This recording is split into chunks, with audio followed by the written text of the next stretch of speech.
वंदे मातरम मित्रों। Assistant professor Rajasthan अध्ययन के जो इतिहास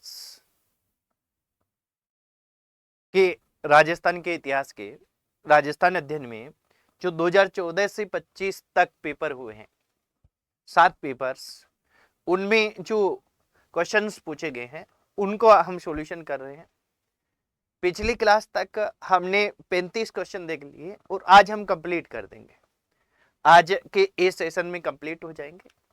उसके बाद हम क्या है विचार करेंगे टॉपिक वाइज एक सीरीज लाने का, जो क्या है रेगुलर अपने यूट्यूब पर रहेगी। तो सभी साथी जो असिस्टेंट प्रोफेसर की तैयारी कर रहे हैं नियमित रूप से इससे जुड़िए।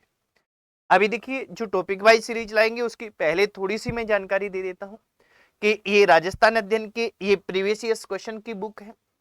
ये 2 नोट्स हैं, हैंड रिटन नोट्स, पार्ट 1 और पार्ट 2। अब इनमें से क्या है कि हम topic wise question series MCQ series शुरू करेंगे।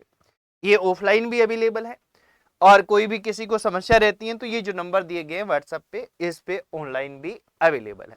ये तो एक तरीके की हमारी बुक्स की सूचना। अब देखिए जो विश्लेषण है वो हमने पार्ट 1 में पहली क्लास में ही देख लिया था, किस टॉपिक से कैसे क्वेश्चन पूछे गए हैं। टोटल 57 क्वेश्चन पूछे गए हैं। अब हम 36 से आज आगे स्टार्ट करते हैं।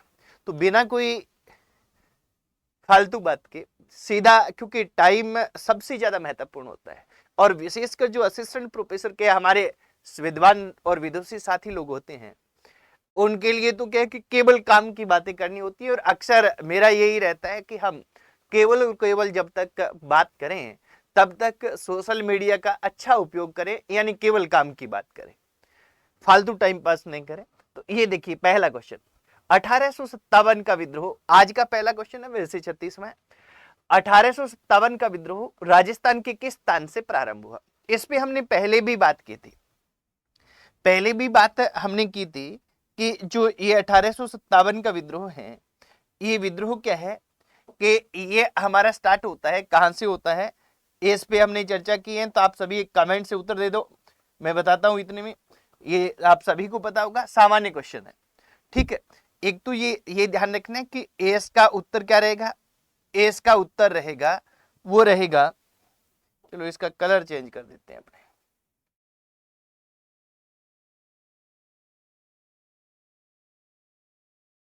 एस का उत्तर रहेगा नसीराबाद। और हम इसमें पूरी डिटेल्ड चर्चा पहले कर चुके हैं। और पहले डिटेल्ड चर्चा क्या कर चुके हैं कि यहां विद्रोह है। ये विद्रोह किसने किया था? विद्रोह कब होता है? 28 मई 1857 को होता है। राजस्थान में सबसे पहले होता है। 28 मई 1857 को विद्रोह हुआ। किसने किया? तो यहां अगर बटालियन पूछा जाए तो 15वीं बंगाल नेटिव इन्फेंट्री ने किया। 15वीं बंगाल नेटिव इन्फेंट्री ने किया है, ये ध्यान रखना है। अब देखिए इस पे एक क्वेश्चन पहले पूछ लिया गया था, जिसको हमने व्याख्या भी कर ली पहले, कि ये 15वीं बंगाल नेटिव इन्फेंट्री कहां से आई थी? मेरठ से आई थी। ये 15वीं बंगाल नेटिव इन्फेंट्री कहां नियुक्त थी? देखिए थोड़ा सा फिर रिवाइज करते हैं। 15वीं बंगाल नेटिव इन्फेंट्री है, ये पहले कहां पे क्या है कि कहां नियुक्त थी? तो ये मेरठ थी, मेरठ में। फिर मेरठ से कहां आई? अजमेर आई। और अजमेर में अंग्रेजों का शस्त्रागार था, वहां इसे क्या लगाया गया।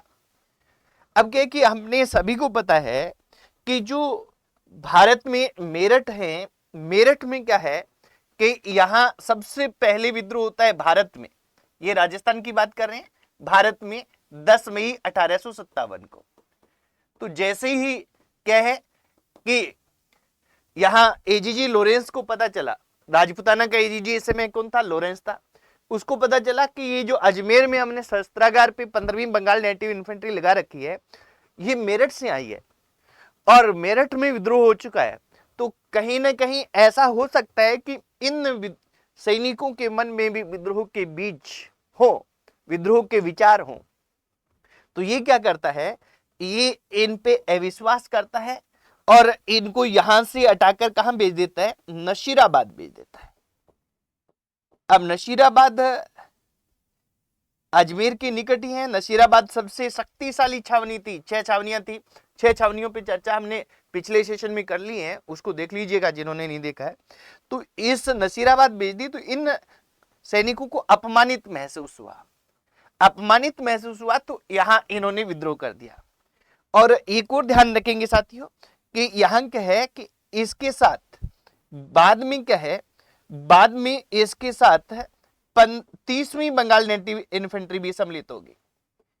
30वीं बंगाल नेटिव इन्फेंट्री भी क्या हो गई, सम्मिलित हो गई।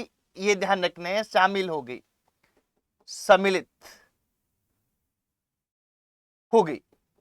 तो यहां फिर दोनों सैनिक टुकड़ियों ने विद्रोह किया। यहां विद्रोह करने वाला नेतृत्वकर्ता कौन था, तो ये ध्यान रखना है कि ये विद्रोह हुआ है, यहां विद्रोह करने वाला था वो था बख्तावर सिंह के नेतृत्व में हुआ है। बख्तावर सिंह के नेतृत्व में हुआ विद्रोह। और यहां विद्रोह के समय क्या चीज हुई साथियों, विद्रोह के समय यहां हुई कि एक अंग्रेज अधिकारी थे स्पोटिस वुड और एक न्यूबरी। स्पोटिस वुड और न्यूबरी की हत्या करके और ये सैनिक विद्रोह करते हैं और दिल्ली की ओर प्रस्थान करते हैं और 18 जून 1857 को दिल्ली पहुंच जाते हैं। क्रांतिकारियों ने क्या किया, क्रांतिकारियों ने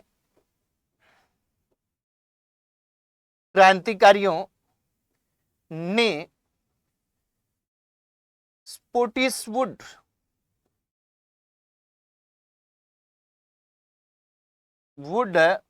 व न्यूबरी नामक अंग्रेज अधिकारियों की हत्या कर दी।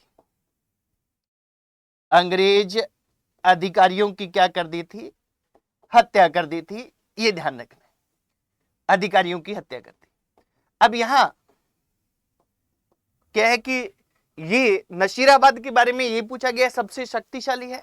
इसके अलावा यहाँ के कि 15वीं और 30वीं बंगाल नेटिव इन्फेंट्री के सैनिक है, पर बंबई लासर्स के भी सैनिक थे। यहाँ बंबई लासर्स के सैनिकों का काम क्या था, अंग्रेज जो परिवार थे उनकी रक्षा प्रदान करना था। देवली टोंक में है, यहां अलग से विद्रोह नहीं हुआ। नीमच के सैनिक जब 3 जून 1857 को विद्रोह करके और यहां से गुजर रहे थे, उन्होंने 5-6 जून को देवली में विद्रोह किया था।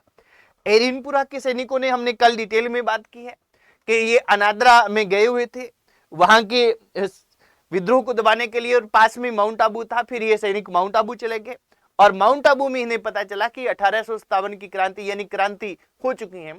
तो इन सैनिकों ने क्या किया, एचजी लॉरेंस के पुत्र की हत्या करके और विद्रोह कर दिया था 21 अगस्त को। बाद में कुशाल सिंह चंपावत इसका नेतृत्व करते हैं। नीमच में 3 जून 1857 को विद्रोह होता है और नीमच अभी मध्य प्रदेश में, राजस्थान में नहीं है। अगला देखेंगे साथियों क्वेश्चन, उस दुर्ग का नाम क्या था जिसे अबुल फजल ने बख्तरबंद कहा है। देखिए अबुल फजल है, ये क्या कहते हैं, अबुल फजल कहते हैं बख्तरबंद।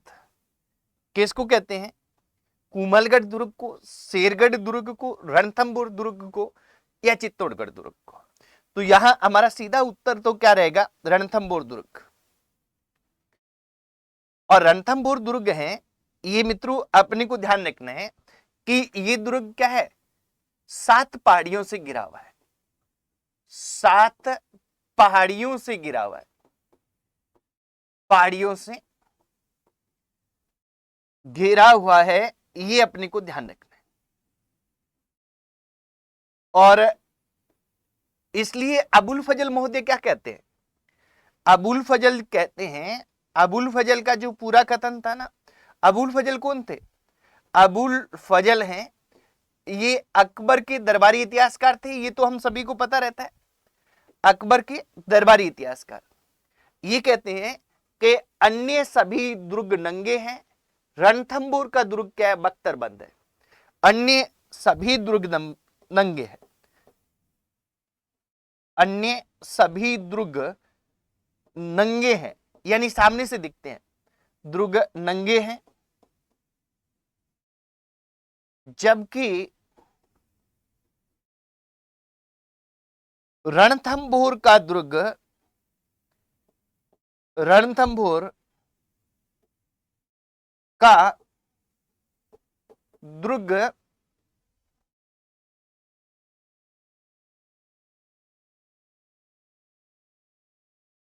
बख्तरबंद है, अन्य सभी दुर्ग नंगे हैं, जबकि रणथंभौर का दुर्ग क्या है, बख्तरबंद है। ये अपने को ध्यान रखना है। ये कौन कह रहे हैं, ये अबुल फजल महोदय कह रहे हैं रणथंभौर के बारे में। और कुमलगढ़ दुर्ग के बारे में क्या कहा गया है, कुमलगढ़ दुर्ग के बारे में कहा गया है कि नीचे से ऊपर देखने पर, नीचे से ऊपर देखने पर, यानी इस दुर्ग को क्या करते हैं, नीचे से ऊपर की ओर देखते हैं, देखने पर सिर की पगड़ी गिर जाती है, सिर की पगड़ी गिर जाती है। ये कुमलगढ़ दुर्ग के बारे में अबुल फजल महोदय कहते हैं। ये अपने को ध्यान रख लेना, ये कथन भी पूछा जाता है, ठीक है। और चित्तौड़गढ़ का दुर्ग तो राजस्थान का गौरव कहा जाता है, चित्तौड़गढ़ दुर्ग है राजस्थान का गौरव है। कुमलगढ़ दुर्ग का प्रमुख शिल्पकार कौन था, अब देखिए कुमलगढ़ दुर्ग है, इस कुमलगढ़ दुर्ग का शिल्पकार था, वो कौन था, वो था मंडन। और ये ध्यान रख लेने साथियों कि मंडन है, इन्होंने एक ग्रंथ लिखा था, बहुत से ग्रंथ लिखे हैं, पर यहां अपने क्या है, दुर्ग के बारे में बात कर रहे हैं, तो दुर्ग शिल्प के बारे में लिखा था इन्होंने ग्रंथ राजवल्लभ, राजवल्लभ। ये ध्यान रखिएगा, पूछा जा सकता है कहीं, इंपॉर्टेंट है राजवल्लभ। और इसमें क्या है, दुर्ग शिल्प का उल्लेख है, दुर्ग शिल्प का उल्लेख इस ग्रंथ में है, ये ध्यान रखेंगे एक तो। दूसरा क्या ध्यान रखना है कि जो कुमलगढ़ दुर्ग है, कौन सा दुर्ग है, कुमलगढ़ जो दुर्ग है, ये वाला हमारा कुमलगढ़ दुर्ग, इस दुर्ग का निर्माण, इस दुर्ग का जो निर्माण है, ये निर्माण 1400 सॉरी कुमलगढ़ दुर्ग का निर्माण तो है, ये क्या है कि महाराणा कुंभा, 15वीं शताब्दी है, महाराणा कुंभा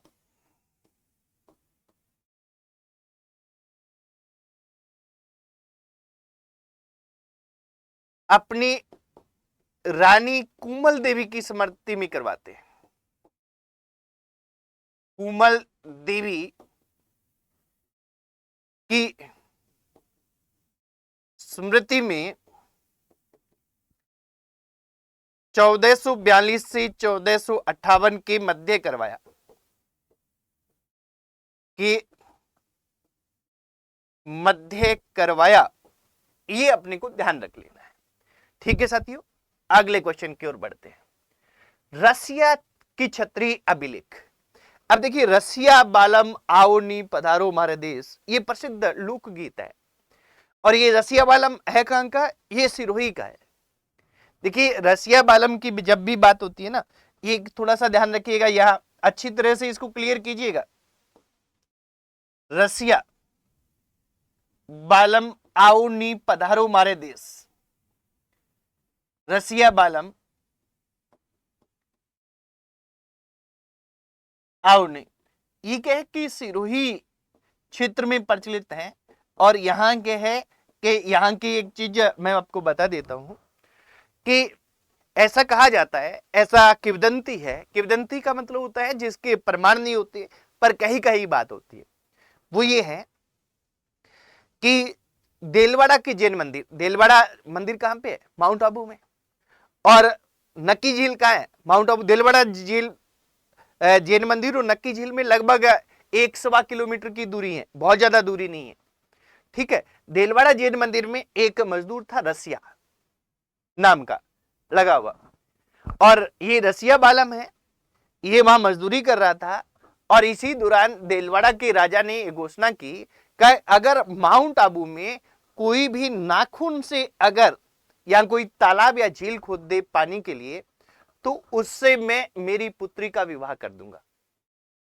अब आप इसको थोड़ा सा देखिए, यहां थोड़ा सा आप ये समझने का प्रयास कीजिए कि जैसे यहां पे क्या है, देलवाड़ा जैन मंदिर है, देलवाड़ा जैन मंदिर 5 है, देलवाड़ा जैन मंदिर, और इसके पास ही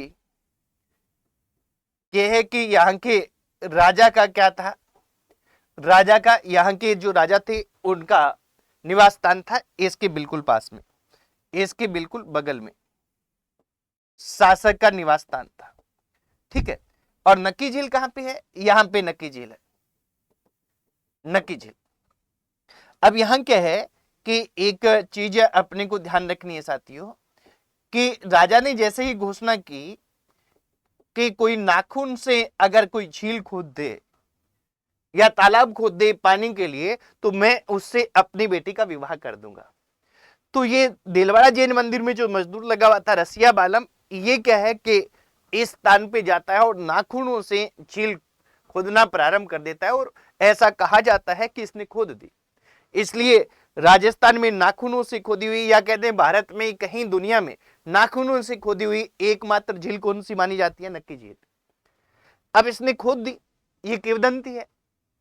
खोदने के बाद जब इसने कहा कि अब शासक है अपनी बेटी का विवाह करे, तो राजा को अब ऐसे लगा कि इसने तो खोद दी, राजा को पहले लग रहा था नाखूनों से कौन खोद देगा, और इसने खोद दी और एक मजदूर के साथ मैं मेरी बेटी का विवाह कैसे करूं। तो राजा ने अपनी बेटी का विवाह करने से इनकार कर दिया। जब राजा ने इनकार किया तो रसिया बालम ने ये कहा कि मैं विवाह करूंगा क्योंकि आपने पहले ये घोषणा की है और पूरे जनता के सामने घोषणा की है, तो आप मुकर कैसे कर सकते हैं अपने वचन से। और इधर इस शासक की जो बेटी थी, ये बेटी भी क्या कहती हैं कि मैं विवाह उसी से करूंगी जिसने झील खोदी है, क्योंकि आपने वचन दिया है। तो ये कहा जाता है कि ये जो रसिया बालम है यहां से बारात लेके इधर आ रहा था इस की तरफ, किसकी, शासक के निवास की तरफ, और सामने से क्या है कि ये शासक की बेटी आ गई गुपचुप तरीके से, और यहां इनका आमना सामना हुआ, शासक की बेटी और दूल्हे के वेश में जो था रसिया इनका। शासक पहले से मना कर चुका था, तो शासक ने अपने सैनिक भेजे, और जब ये यहां आमने सामने थे तब दोनों की हत्या कर दी गई, दोनों की हत्या कर दी गई। तो देलवाड़ा जैन मंदिर है इनके ठीक पीछे और नक्की झील के बीच में। ये क्वेश्चन भी आया है, आपको याद रहेगा अब कि यहां क्या है कि यहां अपने को ध्यान रखना है कि ये तो रसिया बालम का मंदिर बना हुआ है, छोटे छोटे मंदिर बने हुए हैं। आप जब भी जाएं रसिया बालम का मंदिर, और यहां पे क्या है कि चूंकि ये राजा की बेटी थी और विवाह हुआ नहीं था, तो कुंवारी कन्या का मंदिर, ये एक बार क्वेश्चन आया है कि राजस्थान में कुंवारी कन्या का मंदिर कहां है, तो ये माउंट आबू में है, और ये इस तरह से कुंवारी कन्या का मंदिर बना था, और यहाँ रसिया बालम का मंदिर, दोनों की हत्या कर दी गई थी। नक्की झील बनने से किंवदंती इनकी प्रचलित है, और रसिया बालम के गीत है वो सिरोही की प्रसिद्ध है, यानी माउंट आबू क्षेत्र के प्रसिद्ध है। पर यहाँ अब इतनी बात बताने का मतलब ये है कि ये चीज आप भूलेंगे नहीं। ऐसा क्वेश्चन जैसे कुंवारी कन्या वाला आया तो ये भी आपके आ सकता है। तो यहाँ रसिया बालम की छत्री है वो सिरोही में नहीं है, पहला तो आपको ये ध्यान रख लेना है। अगर आपको ये पता होगा तो निश्चित तौर पे क्या है, आप कहे कि उत्तर है उसको सही कर पाएंगे। रसिया बालम की छत्री अभिलेख, यहां तक ये ध्यान होना चाहिए। रसिया बालम की छत्री अभिलेख है, ये कहां पे है, तो ये है चित्तौड़गढ़ दुर्ग जो है, चित्तौड़गढ़ दुर्ग की पिछली दीवार पर ये क्या है, उत्कीर्णित है। ठीक है, और उत्कीर्णित है कब का है, तो ये अपने को ध्यान रखना है कि ये 1274 ईस्वी का है, 1274 ईस्वी का रसिया की क्षत्रिय अभिलेख है। अब इसमें और चीजें अपने को ऐड करनी है, अपने को ध्यान रखना है कि इसकी रचना किसने की थी, यानी क्या है, रसिया जो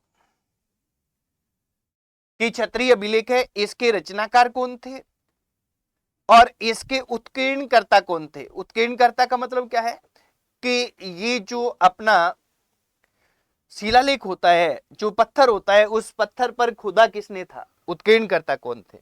तो ये भी आप ध्यान रख लेना है। रचनाकार इसके वेद शर्मा थे और सूत्रधार या सुतार कहते हैं इनको, वैसे सूत्रधार उस समय कहते थे, सूत्रधार सजन हैं। ये क्या है कि ये उत्कीर्ण करता थे, ये अपने को ध्यान रखना है। और एक और ध्यान रखेंगे, और वो ये ध्यान रखना है साथियों कि ये जो हमारे अभिलेख है इसमें बप्पा रावल से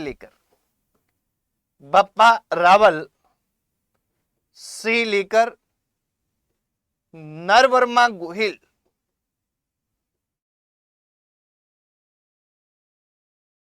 तक के मेवाड़ शासकों का उल्लेख है। मेवाड़ शासकों का उल्लेख है, ये अपने को ध्यान रख लेना है। तो ये क्वेश्चन पूछा गया है, तो इस पे अच्छा क्वेश्चन था। जो साथी इसको करके आए ना वो हजारों विद्यार्थियों से आगे हुए। अब मैंने कहा कि ये सारी जानकारी इसलिए दी है कि भविष्य में जब भी रिवाइज हो, ये हमारे जो प्रश्न पत्र वाली बुक है ना उसमें पूरा डिटेल ऐसे व्याख्या की हुई है हर एक चीज की, हर एक प्रश्न की। तो उसमें क्या कि आसपास मिलते हैं, इसलिए तो मैं कहता हूं कि प्रश्न पत्र वाली बुक तो आप चाहे लें कुछ ना लें वो जरूर लें, कारण कि 40% पेपर उसमें से आपको मिलेगा। पेपर के बाद मैं बताऊंगा आपको एक एक चीज, है ना। तो ये अपने को ध्यान रख लेना है। तो यहां हमारा उत्तर क्या रहेगा, यहां हमारे उत्तर में नरसिंह वर्मा है, तो ये नरसिंह वर्मा रहेंगे, ये अपने को ध्यान रख लेना है। ठीक है, अगला क्वेश्चन देखेंगे। मत्स्य संघ में कौन सा राज्य सम्मिलित नहीं था। अब देखिए मत्स्य संघ, ये इजी सा क्वेश्चन है, सामान्य क्वेश्चन है, और हम सभी को पता भी रहता है इसके बारे में कि जो मत्स्य संघ है, इस मत्स्य संघ में कौन कौन सम्मिलित था।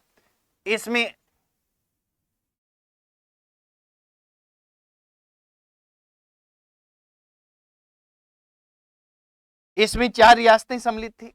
कौन सी, अलवर थी, भरतपुर थी, करौली थी, और करौली के अलावा कौन सी थी, करौली के अलावा अलवर, भरतपुर, करौली और धौलपुर, ये 4 रियासतें इसमें सम्मिलित थी मत्स्य संघ में। धौलपुर, तो इसमें 4 रियासतें सम्मिलित हैं, 1, 2 और 3। इसमें झालावाड़ है, ये सम्मिलित नहीं था। झालावाड़ दूसरे चरण में आता है और एकीकरण का क्वेश्चन है ये। और दूसरा चरण जब क्या है, क्या बनता है, संयुक्त राजस्थान, सॉरी पूर्व राजस्थान या राजस्थान संघ कहते हैं उसको, वो बनता है। अब यहां थोड़ा सा वैसे ध्यान रख लीजिएगा कि मत्स्य संघ है, इसका निर्माण कब होता है, 18 मार्च 1948 को। इसमें सम्मिलित रियासतें कितनी हैं, 3। इसका उद्घाटन किसने किया, उद्घाटन तत्कालीन केंद्रीय मंत्री थे एनवी गोडगिल, नरहरि विष्णु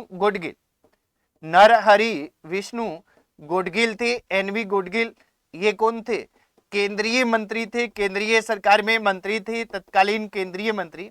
इन्होंने उद्घाटन किया, कहां किया, लोहागढ़ दुर्ग में। लोहागढ़ दुर्ग कहां है, भरतपुर में।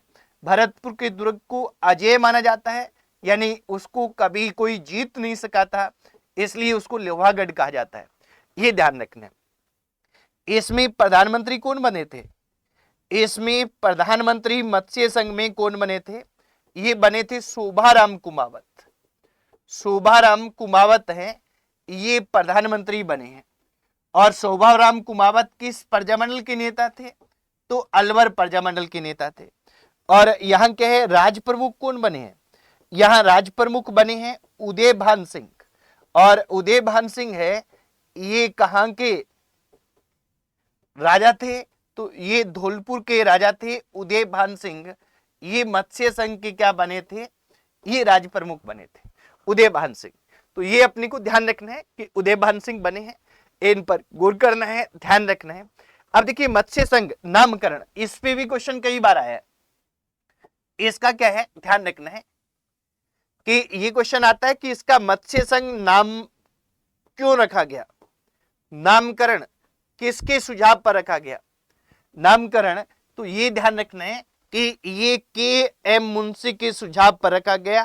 कन्हैयालाल माणिक्यलाल, के.एम. मुंशी, कन्हैयालाल माणिक्यलाल मुंशी के सुझाव पर इनका नाम मत्स्य संघ किया गया, के सुझाव पर यह नामकरण हुआ, ये अपने को ध्यान रख लेना है।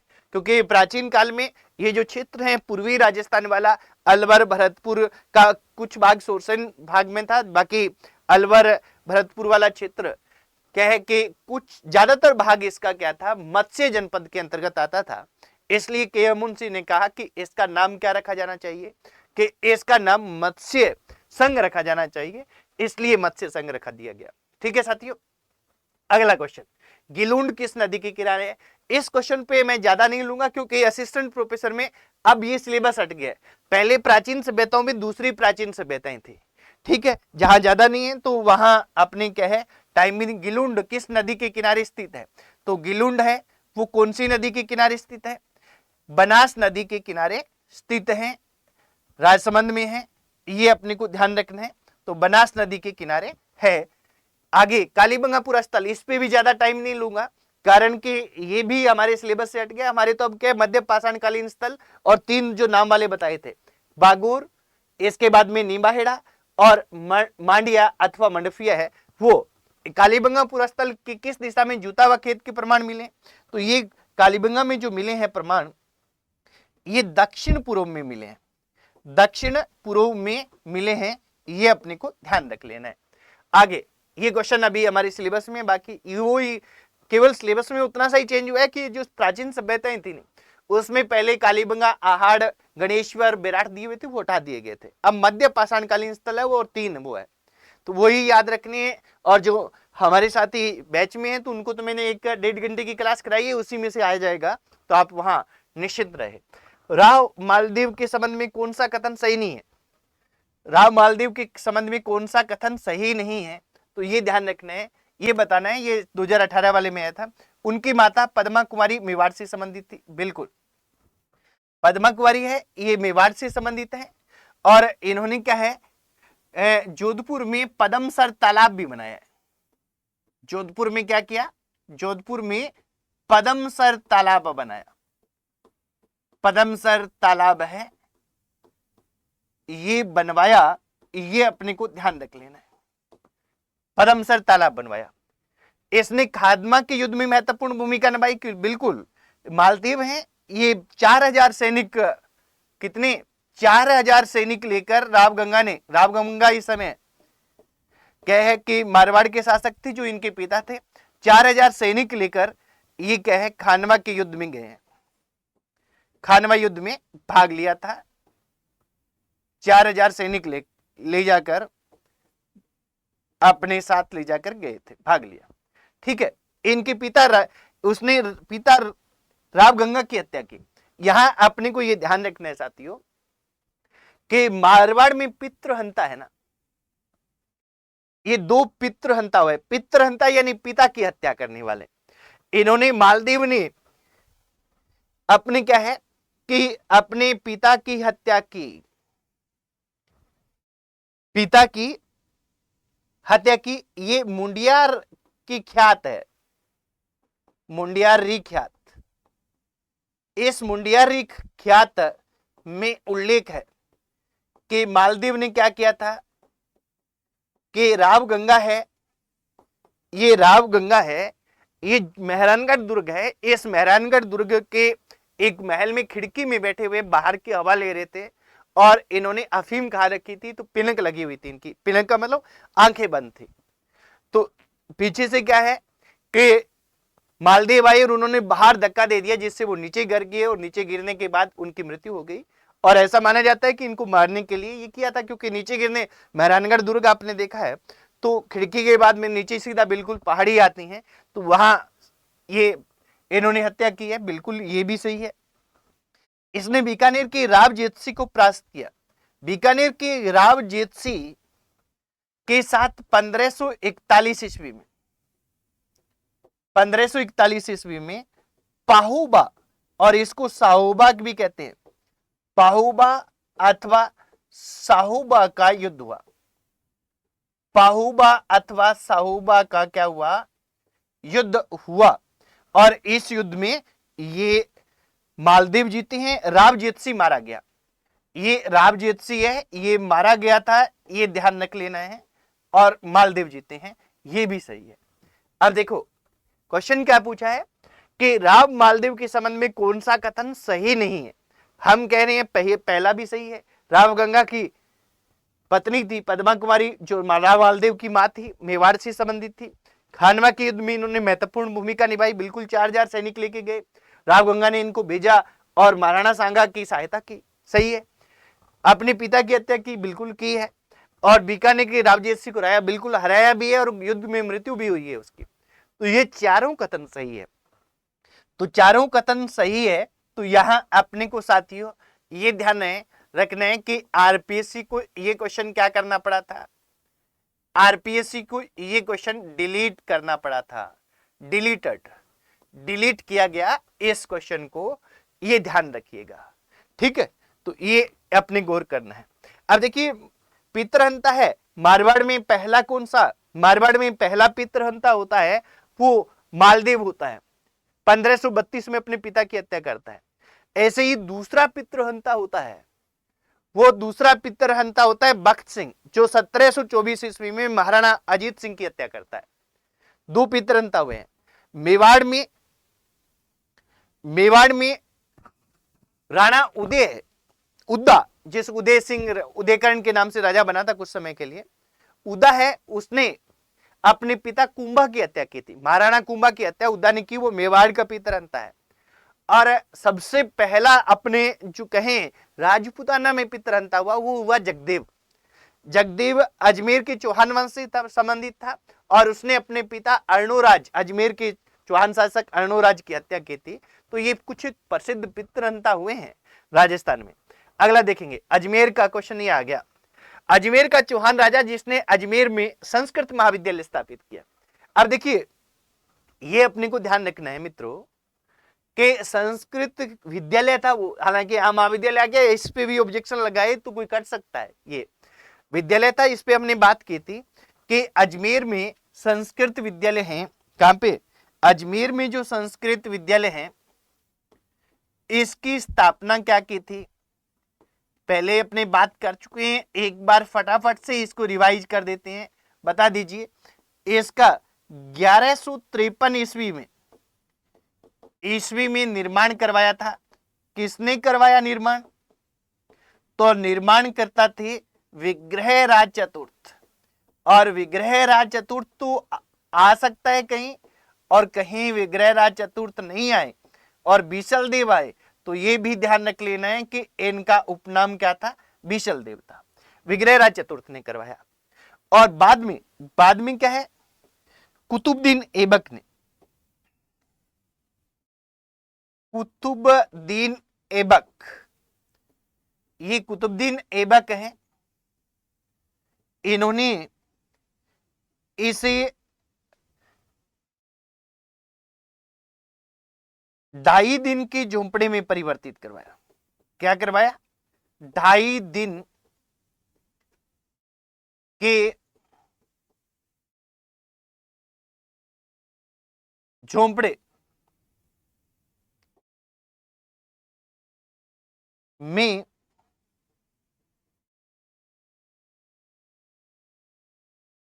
परिवर्तित करवाया, ये अपने को ध्यान रखना है। और ये एक विशेष बात और नोट कीजिएगा, यहां पे यह राजस्थान की पहली मस्जिद मानी जाती है। ये 2.5 दिन का झोंपड़ा है, मस्जिद रूप में है, और आज भी मस्जिद रूप में है, ये ध्यान रखना है। यह राजस्थान की पहली मस्जिद मानी जाती है, ये ध्यान रखना है, मस्जिद मानी जाती है। और यहां एक और ध्यान रखिएगा साथियों कि जो ये राजा है विग्रहराज चतुर्थ, विग्रहराज चतुर्थ ने क्या किया था? विग्रहराज चतुर्थ इसका उत्तर होगा कि इन्होंने इसका निर्माण करवाया है। ठीक है, तो यहां अपने को यह भी ध्यान रखना है कि विग्रहराज चतुर्थ है, इनका एक नाटक था, ये नाटक भी अपने पहले व्याख्या में कर लिया था। इसका नाम था हरिकेली, हरिकेली। और हरिकेली किस भाषा में था? तो संस्कृत भाषा में था। ये भी क्वेश्चन आता है बार बार, तो संस्कृत भाषा में ये हरिकेली नाटक है। और इसका उत्कीर्ण उत्कीर्ण है वो 2.5 दिन की झोंपड़े की दीवारों पर है, 2.5 दिन के झोंपड़े की दीवारों पर है, झोंपड़े की दीवारों पर। एक तो ये ध्यान रखना है, और दूसरा ये ध्यान रखना है एक ब्रिस्टल स्थान है। ब्रिस्टल कहां पे है? लंदन के पास है, इंग्लैंड में, लंदन इंग्लैंड। और यहां पे क्या है?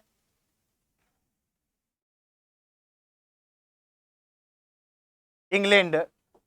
यहां पे क्या है कि राजा राममोहन राय की समाधि है, राजा राममोहन राय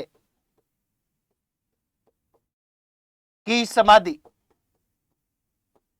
पर भी इसका उत्कीर्ण है। ये ध्यान रखना है, 2 जगह प्रसिद्ध उत्कीर्ण है इनका, एक तो 2.5 दिन की झोंपड़ी पर और एक राजा राममोहन राय की समाधि पर। राजा राममोहन राय हैं 1833 में, इन्हें उस समय हमारे मुगल बादशाह थे अकबर द्वितीय, एक तो प्रसिद्ध अकबर राजा हुए हैं, एक अकबर द्वितीय हुए हैं।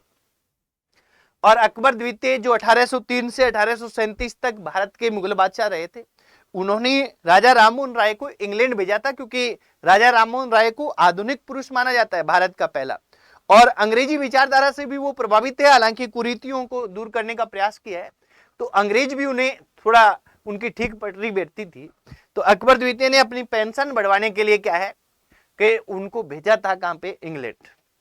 और इंग्लैंड में उनका थोड़ा स्वास्थ्य खराब हुआ, तो वहां इनके एक मित्र थे, एक ब्रिस्टल छोटा सा नगर है लंदन के पास, उसमें क्या है कि इनके एक मित्र थे मिस्टर कारपेंटर, और उन मिस्टर कारपेंटर के घर पे ये रुके हुए थे और वहीं इनकी मृत्यु हो गई थी।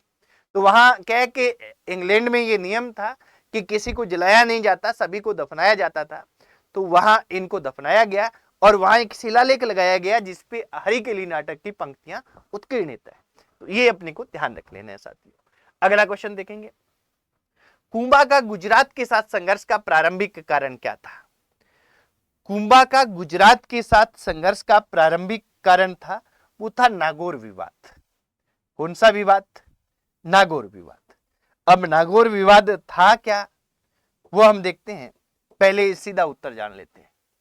अब देखिए नागौर विवाद क्या है, इसको थोड़ा सा आप देख लीजिए ताकि आपके क्लियर हो, और बाद में कभी भी कोई भी इससे संबंधित क्वेश्चन आए तो वो आपका गलत ना हो। अब देखिए नागौर में शासक थे फिरोज खान।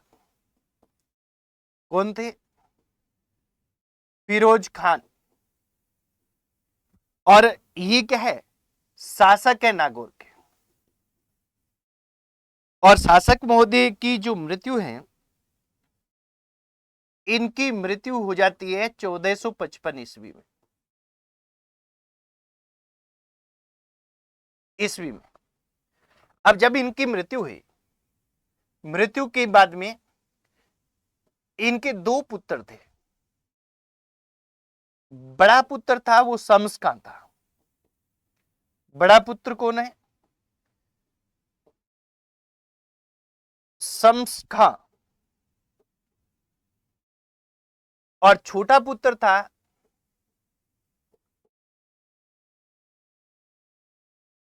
वो कौन सा था? वो था मुहाजिद खान।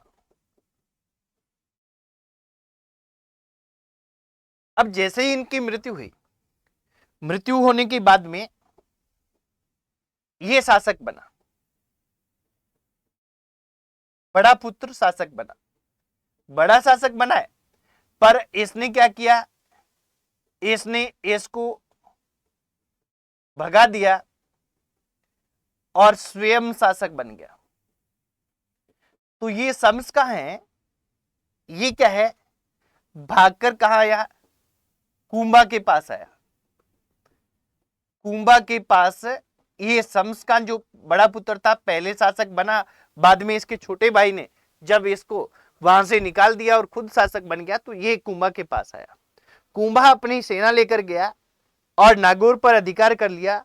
मुहिजीद खां गुजरात भाग गया और शम्स खान को पुणे शासक बना दिया।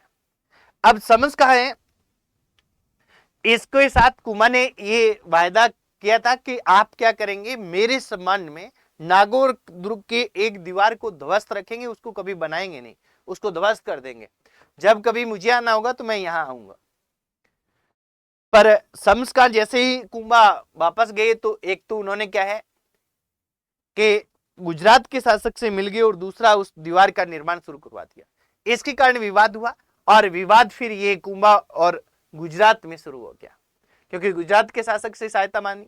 फिर गुजरात के शासक थे कुतुबुद्दीन आलम खान द्वितीय, पूरा नाम था उनका कुतुबुद्दीन आलम खान द्वितीय, वैसे कुतुबुद्दीन नाम ज्यादा आता है। और इन्होंने और मालवा के शासक ने इनके विरुद्ध चंपानेर की संधि की कुंभा के विरुद्ध कि हम दोनों मिलेंगे और मिलकर कुंभा पर आक्रमण करेंगे। 1456 में संधि हुई थी और आक्रमण करके कुंभा के राज्य को आधा आधा बांट लेंगे। पर कुंभा ने इन दोनों को ही, मालवा और गुजरात को, हरा दिया था और चंपारण की संधि असफल हो गई थी। तो इनके बीच में विवाद का कारण ये रहा था। अगला देखेंगे, मेवाड़ के महाराणा प्रताप के विरुद्ध अंतिम मुगल आक्रमण का नेतृत्व किसने किया। अब देखिए ये ध्यान रखना है कि हमने बात कर ली थी ना किसकी, हमने बात कर ली थी पहले कि एक तो दूत जो भेजे गए, 4 दूत मंडल थे अकबर ने प्रताप के विरुद्ध भेजे, उनका क्रम भी पूछा जाता है, उनका नेतृत्वकर्ता भी पूछा जाता है, सब कुछ पूछा जाता है, उसको अच्छी तरह से याद करना, पिछली क्लास में कर लिया। एक अकबर ने क्या किए, महाराणा प्रताप के विरुद्ध अभियान भेजे, उन अभियान के बारे में भी क्वेश्चन आता है। 8 अभियान भेजे हैं, कितने अभियान भेजे हैं, 8 अभियान भेजे हैं, उनको भी थोड़ा ध्यान रखिएगा। पर यहां ध्यान रखना है अंतिम मुगल आक्रमण का नेतृत्व किसने किया। अब देखिए अंतिम मुगल आक्रमण है, ये अंतिम मुगल अभियान 5 दिसंबर 1584 को भेजा गया था। ठीक है, किसके नेतृत्व में भेजा गया था, तो ये भेजा गया था जगन्नाथ कछवाहा के नेतृत्व में। किसके नेतृत्व में, जगन्नाथ कछवाहा के नेतृत्व में भेजा गया था। ये अपने को ध्यान रख लेना है। ठीक है, तो ये जगन्नाथ कछवाहा के नेतृत्व में। अब यहां आप एक नोट कर लीजिए साथ साथ में कि अकबर द्वारा प्रताप के विरुद्ध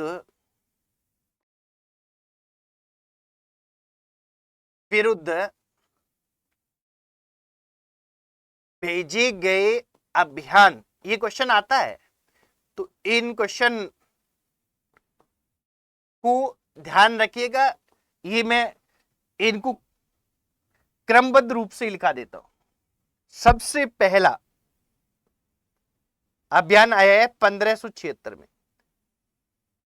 1576 में हल्दी घाटी का युद्ध होता है और किसके नेतृत्व में आता है, मान सिंह के नेतृत्व, मान सिंह। फिर दूसरा भी जैसे हल्दी घाटी युद्ध के तुरंत बाद में 1576 ईस्वी में ही आता है और इसमें कौन है, इसमें मान सिंह के पिता भगवंत दास है, मान सिंह भी है और साथ में इनके कौन है, कुतुबुद्दीन, कुतुबुद्दीन खां। ठीक है, इसके बाद में तीसरा अभियान खुद अकबर लेके आता है। 1576 में फटाफट 3 आए थे, अकबर लेके आता है। अकबर उदयपुर पर अधिकार करता है, उसका नाम मोहम्मदाबाद रखता है, पर प्रताप को अपने अधीन नहीं ला पाता। फिर 1577 ईस्वी में फिर 1578 ईस्वी में ये क्वेश्चन पूछा गया, और फिर 1579 ईस्वी में। ये तीन अभियान है ना, ये तीन अभियान हैं, ये शाहबाज खां के नेतृत्व में आते हैं। शाहबाज खां तीनों ही असफल रहते हैं। ये तीनों साल लगातार आया है। इसके बाद में सातवां अभियान हम देखें तो सातवां अभियान आया है 1580 में, और किसके नेतृत्व में आया है?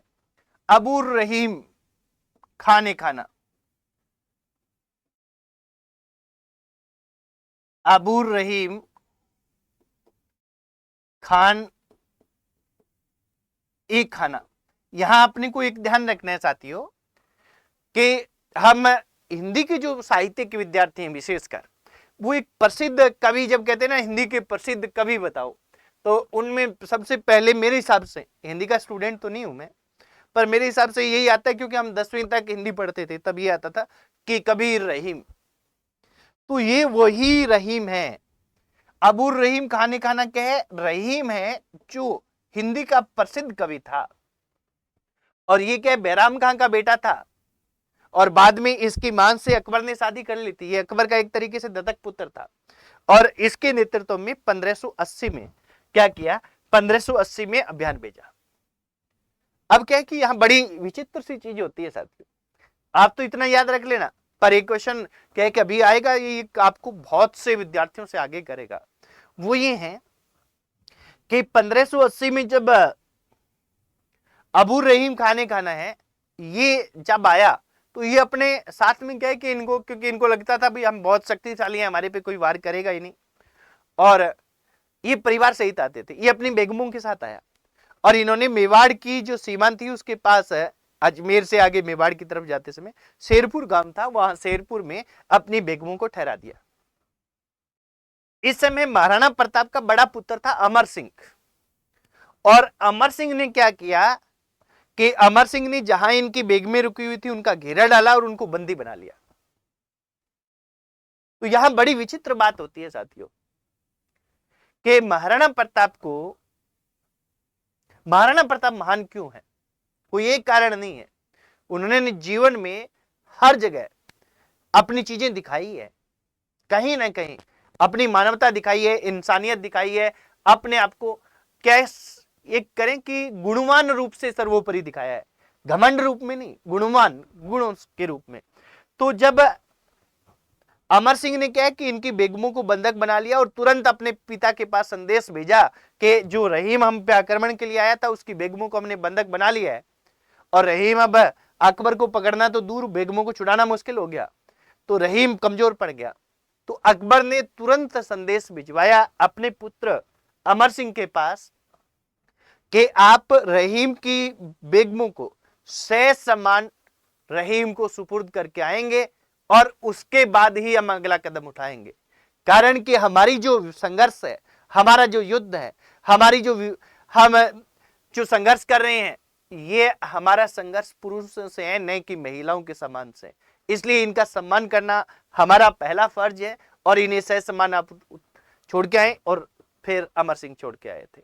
और इससे रहीम इतना ज्यादा शर्मिंदा हुआ कि वो अकबर को पकड़ना तो कहा, वो तुरंत परिवार सहित वापस लौट गया। तो बड़ी विचित्र बात थी साथियों। और इसके बाद में 8वां अभियान ये आता है 5 दिसंबर 1584 को, जो पूछा गया, ये अक्सर ज्यादा पूछा जाता है, और किसके नेतृत्व में? जगन्नाथ कछवाहा के नेतृत्व में। अब जगन्नाथ कछवाहा है जो पकड़ने तो किसको आए? महाराणा प्रताप को, पर इनके मॉडल में मृत्यु हो जाती है। इनके मॉडल में 32 खंभों की छतरी है, तो यहां इनकी मृत्यु हो जाती है, और ये भी असफल रहता है। इसके बाद क्योंकि ये दिसंबर बिल्कुल लास्ट में चल रहा है 84 के, और 1585 से लेकर 1597 तक महाराणा प्रताप जीवित रहे थे, तो अंतिम 12 साल महाराणा प्रताप के बिल्कुल शांतिपूर्वक गुजरे, क्योंकि अकबर है वो उत्तर पूर्व में लाहौर की साइड में इधर बिजी हो गया था, लाहौर उसने राजधानी बना ली थी, उधर वो चला गया था, तो महाराणा प्रताप के साथ संघर्ष उनका नहीं रहा। अब देखिए काफी टाइम ले लिया मैंने आप लोगों का ना, पर ये है कि थोड़ा फिर बताने लग जाते हैं तो फिर ये है कि सारी चीजें थोड़ी क्लियर होनी चाहिए। आगे वाला क्वेश्चन, आहुआ के ठाकुर कुशाल सिंह ने किस ठिकाने में शरण दी गई थी? अब कुशाल सिंह है, आहुआ के ठाकुर हैं और इन्होंने एरिनपुरा के सैनिकों का नेतृत्व किया है। एरिनपुरा छावनी के जो सैनिक थे, एरिनपुरा के सैनिकों का नेतृत्व क्या है, सैनिकों का नेतृत्व इन्होंने किया था। और यहां अपने को ध्यान रखना है कि यहाँ 3 युद्ध हुए, भिथोड़ा का युद्ध 8 सितंबर 1857 को, फिर चेलाबास का युद्ध जिसको गोरों कालों का युद्ध कहते हैं, और वो होता है 18 सितंबर को जिसमें मैकमोसन का सिर काट कर आहुआ के किले पर टांग दिया जाता है, और फिर 20 जनवरी 1858 को जब कर्नल होम्स के नेतृत्व में बंबई से एक सेना आती है, तब खुशहाल सिंह को वहां से निकलना पड़ता है। इस पे हमने पहले बातें कर ली हैं, बहुत ज्यादा लंबी बातें करें तो लंबा हो जाएगा। तो इस समय ये यहां से खुशहाल सिंह निकलते हैं और कहा, कोठारिया जाते हैं। कहां पे जाते हैं? कोठारिया जाते हैं, और कोठारिया के रावत जोध सिंह, रावत जोध सिंह ने इनको शरण दिए। ठीक है, रावत जोध सिंह हैं, इनको शरण दिए। उन्होंने नाना साहब और तांत्या टोपे को भी सहायता दी थी। इन्होंने नाना साहब और तांत्या टोपे को भी इस क्रांति के दौरान सहायता दी है।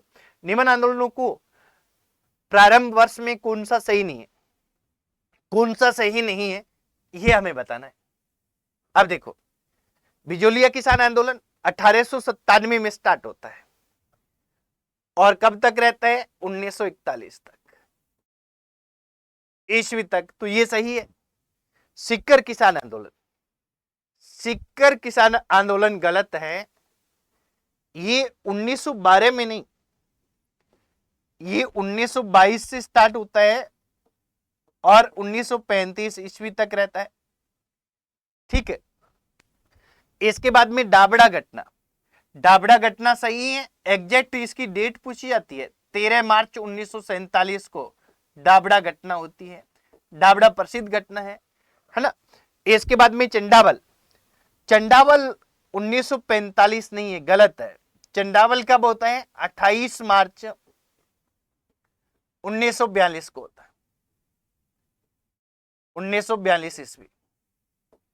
ठीक है, तो ये क्या है कि यहां 2 नंबर भी गलत है, 4 नंबर भी गलत है, ये भी गलत है, ये भी गलत है, ये सही है, ये सही है।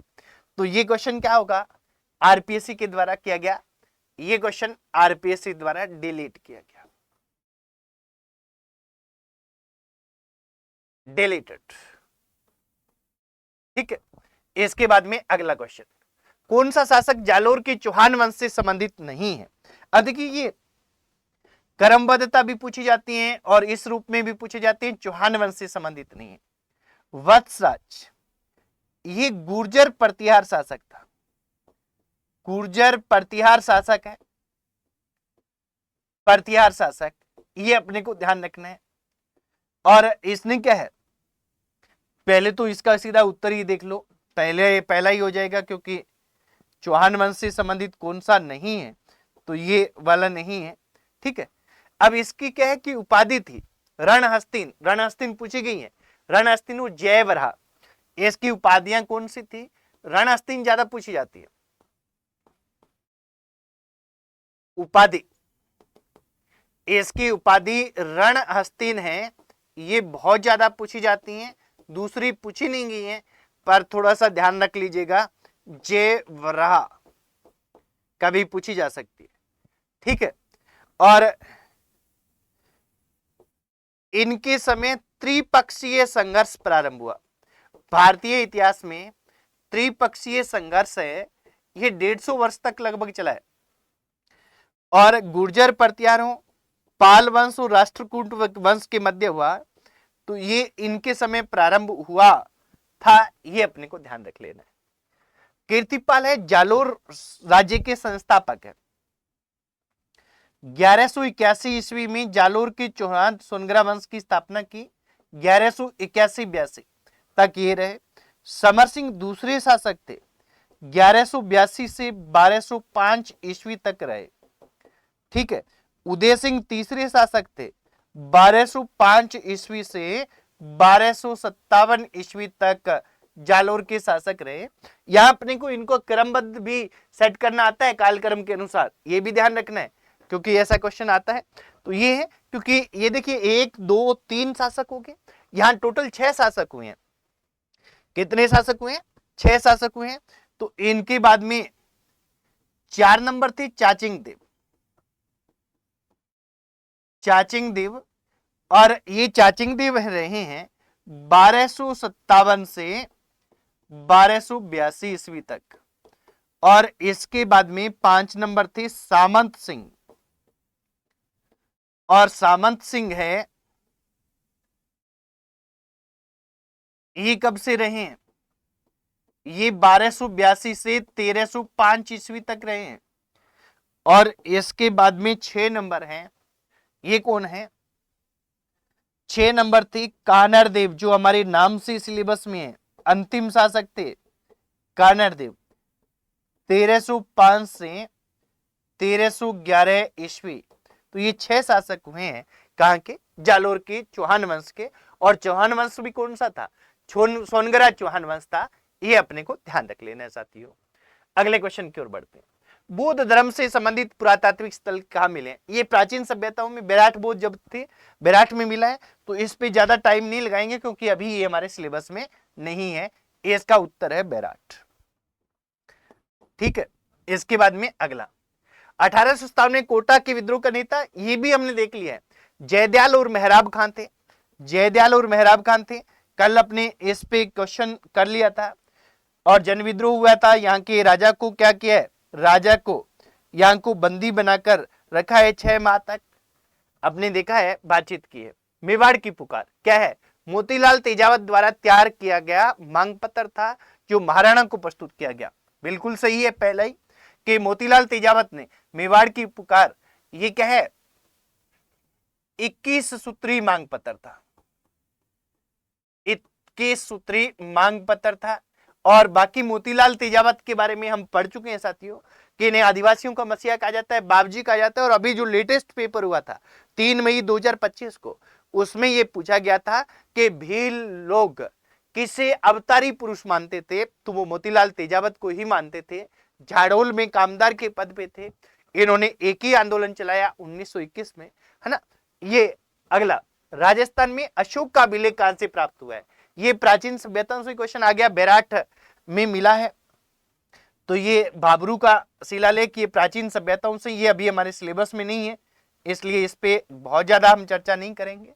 अगला क्वेश्चन, राजस्थान का कौन सा सेंधव नगर घग्गर नदी के किनारे है? ये भी प्राचीन सभ्यताओं के पहले का सिलेबस का है। तो ये कालीबंगा है। कौन सा? कालीबंगा है, जो घग्गर नदी के किनारे है। तो ये अपने को ध्यान रख लेना है कि कालीबंगा है।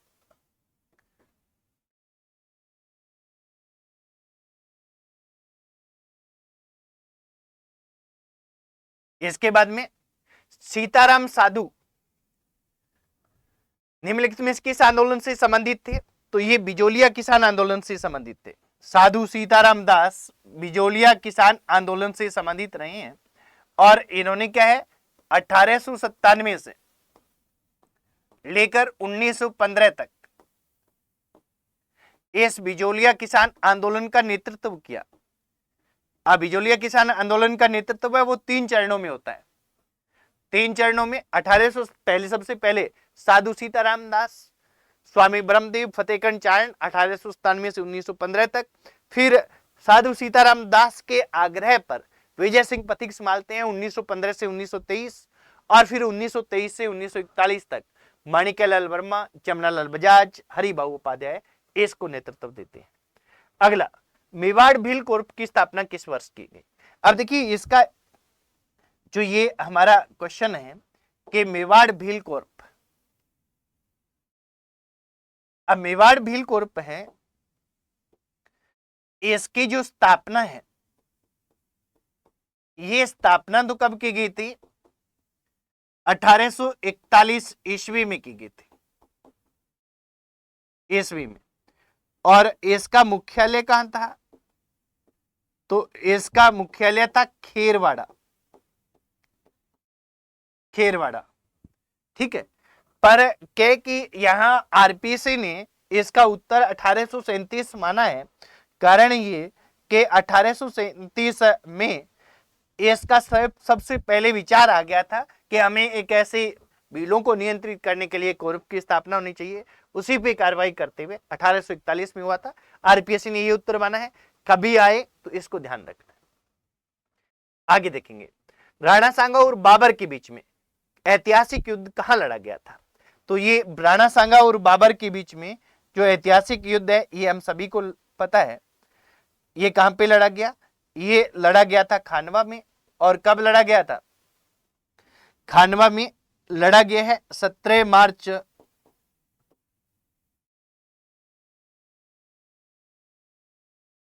1527 को। ये अपने को ध्यान रख लेना है। इसमें क्या है कि खानवा के युद्ध में बाबर विजयी रहा है और इसी से भारत में युद्ध, भारत में क्या है, भारत में जो हिंदू साम्राज्य की स्थापना का जो सपना था वो चकनाचूर हमेशा के लिए हो गया था और मुगल साम्राज्य स्थायी हुआ था। यहां से भारत में मुगल साम्राज्य का स्थायित्व प्रदान किसने किया था? खानवा के युद्ध ने। तो ये हमारे क्या थे, क्वेश्चंस थे साथियों। और अपने क्या है कि अभी शाम वाली क्लास में आगे कंटिन्यू रखेंगे, टॉपिक वाइज स्टार्ट करेंगे। आप थोड़ा सा कमेंट करना भी किस पे अपने काम करें, पहले किस तरह से करें, फिर मैं भी जो मैक्सिमम आपको ज़्यादा फायदा हो सकता है उस पोर्शन को पहले स्टार्ट कर लेंगे और उस पर हम आगे बढ़ेंगे। आज इतना ही साथियों, फिर मिलते हैं, तब तक के लिए जय हिंद, वंदे मातरम।